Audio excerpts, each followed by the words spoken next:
تمہاری عورت تمہاری کھیتی کے جس طرح سے بھی چاہو آؤ۔ میں سوچتا ہوں کہ میرے رب نے اس ایک آیت کے لفظ کھیتی میں راز کتنے سمو دیے ہیں۔ بس ایک ٹکڑے زمیں کا مالک بھی جانتا ہے، فقط محبت کا بیج بونے سے فصل پکنے تلک کے جتنے بھی سلسلے وار مرحلے ہیں وہ مانگتے ہیں ریاض دہقاں۔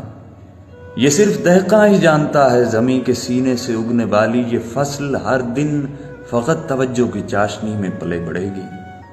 وہ راز فطرت سے آشنا ہے، وہ جانتا ہے گریز کرنے کا زہر کھیتی میں پھیل جائے تو کونپلوں کو اجاڑ دے گا۔ سو اپنی چاہت کی آبیاری سے روز مٹی کو سینچتا ہے۔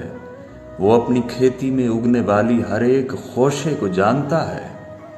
پرند اتریں چرند لپکیں، وہ بن کے نگراں ہر ایک ڈالی ہر ایک بالی سنبھالتا ہے، نظر میں رکھ کر سنوارتا ہے۔ تمہاری عورت تمہاری کھیتی بجا ہے دہقاں، مگر فقط ایک بیج بونے سے تم کو ہر پل ہری ملے گی تو کم شناسی کی انتہا ہے۔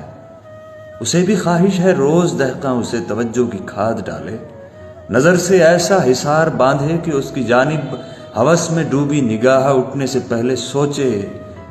اسے بھی چاہت کے شام آئے تو اس کا دہقاں لبوں کے مرہم سے اس کے دن بھر کا درد ماتھے سے چن کے سوئے۔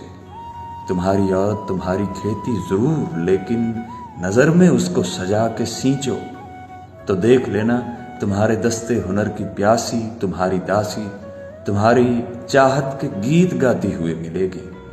سو جس طرح سے بھی چاہو جاؤ، یہ لہلہاتی ہوئے ملے گی تمہاری عورت تمہاری کھیتی۔